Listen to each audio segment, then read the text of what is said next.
Mass Effect Legendary Edition, my review. Mass Effect is one of those game series that I will never forget playing and enjoying. Next to Baldur's Gate, Football Manager, Fallout, and of course Civilization. I still remember buying a physical copy for my Xbox 360 in 2007, right around the Christmas holidays. Reading about the hype and seeing gameplay and preview videos online was the first time I had taken a couple of days off specifically to have all the time in the world to play this game. That I was single at the time as well was purely accidental. The same goes for Mass Effect 2 and 3. With Mass Effect 2 the gameplay, graphics and side quests were improved immensely, and with Mass Effect 3 you had emotional gut punch after gut punch with regards to the story. However, was I very excited when about a half year ago the news came that a remastered, legendary version was in the works? I had mixed feelings. I had played enhanced versions of other games, Baldur's Gate and Neverwinter Nights for instance, and while these were a sweet trip down memory lane, they didn't blow me away. And with Mass Effect, this franchise was in the hands of Electronic Arts, a publisher not exactly known these last years for its creativity or for turning out games of the highest quality. But the last couple of weeks my sentiments changed a bit from what I saw from the gameplay videos. So let's get into it. Is Mass Effect the Legendary Edition an improved version that is worth buying for both experienced players and newbies? First, my thoughts on EA. Like many of you, I have mixed feelings about EA. My first experience with this famous game publisher was actually quite positive. I remember their logo from a lot of games in the early 90s when playing on the Sega Mega Drive or Genesis. And yes, I'm that old. And in the late 90s I started playing FIFA, one of my favorite sports games.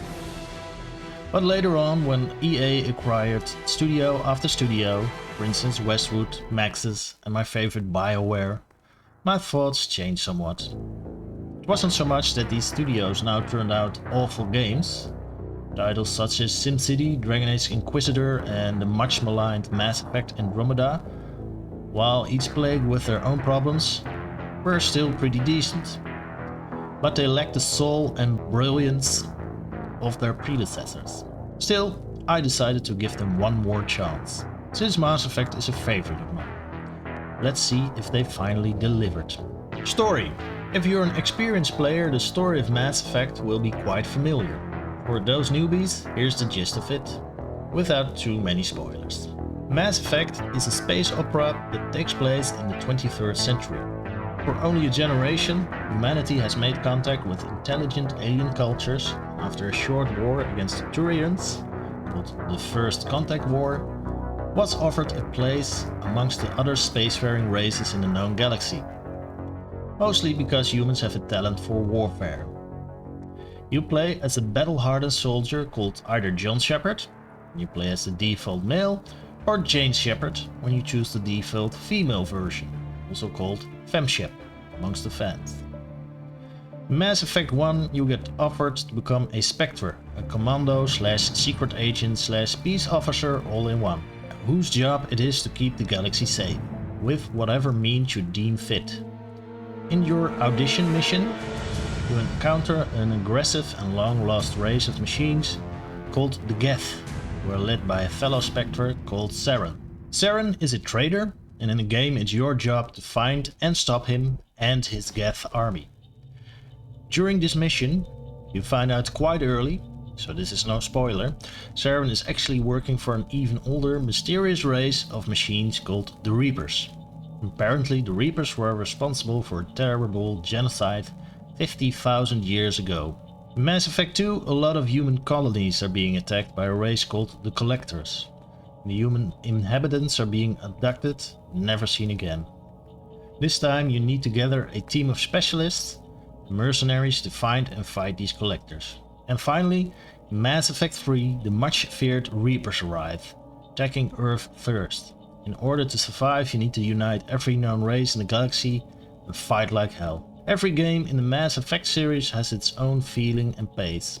Mass Effect 1 is more a voice of discovery, where you meet new races, beings and planets, while trying to find the main villain at the same time. Mass Effect 2 has a darker tone and feels like the Dirty Dozen movie. You find and assemble a team of specialists who don't like each other that much, all to go on a suicide mission somewhere in deep space. And Mass Effect 3 has a sense of urgency. Right from the start, Earth is attacked by the ominous Reapers and the gloves are off. The main story in the game is, in my humble opinion, still pretty good. Really immerses you in this sci-fi galaxy. The ending in Mass Effect, however, has gotten a lot of criticism, akin to the criticism Game of Thrones got. For me, this wasn't as important, mainly because I enjoyed the long ride getting there. But even the weird, disappointing ending didn't change my mind on this game. You can either play all 3 games back to back with the same character, or start either in Mass Effect 1, 2 or 3, where the main story and in-game choices are offered to you in a stylish looking comic. It's in the backstories of your individual party members where Mass Effect truly shines. Almost every party member has a very interesting background and motive, and playing the side quests for each of them felt very rewarding. This is no coincidence. Bioware has always excelled in creating interesting side characters, like in the brilliant Knights of the Old Republic or Dragon Age Origins. Also, most of the DLC has been included in this legendary edition, so there's plenty of story to cover. Gameplay. Gameplay in the series was already pretty good, especially in Mass Effect 2 and 3. In the original Mass Effect 1, the gameplay was a little bit clunky at times, however. In this remastered version, this is improved by a milestone. This RPG plays as a third-person shooter when in combat situations. Much of the combat and how you use your character was based on the famous Gears of War games, but not always to perfection.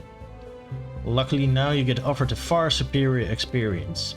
Shooting, taking cover and using your party members is now easier. In 2 and 3 the gameplay hasn't improved by that much, but that wasn't needed. Graphics. It's in the graphics where you can see most of the impressive improvements, especially in Mass Effect 1. When Mass Effect came out in 2007, I felt this was the first time a game could offer graphics that neared photorealism. However, when I played the game again about 2-3 years back, the HD-ready graphics were a bit of a letdown. Especially the hair of each character looked like that of a Lego doll, like plastic or rubber. Now you get treated to the full HD and 4K experience. The animations of each individual character look just as good as any recent game that is on the market right now, including wrinkles and all. And the nice thing is, you don't have to break the bank to play this game. You can play it on a 8GB processor with a 2GB video card. Sound.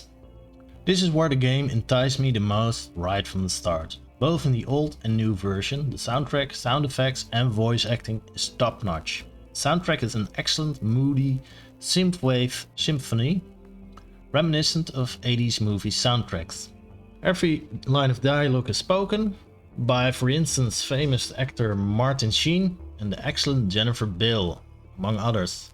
Miss Beal is a Bioware veteran, having done work for the Knights of the Old Republic. Since I mostly played Baldur's Gate-like isometric RPGs for the last couple of months, with a lot of written text, this is a nice change of pace. Conclusion. Now begs the question, should you buy this game? If you're an experienced Mass Effect player like me, I can say honestly, yes, even with the price of 59 euros, or the equivalent amount in dollars, this is worth your money and time. The same goes for new players. If you like RPGs and a good story, this Mass Effect Legendary Edition still is as good as any game out right now.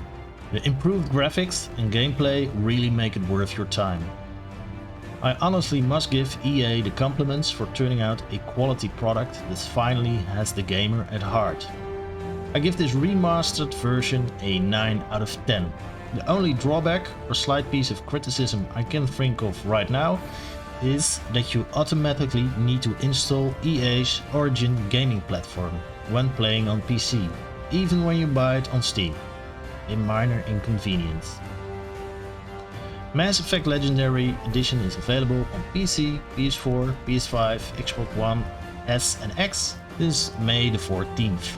At this point, it isn't known if it will ever be available on Nintendo Switch.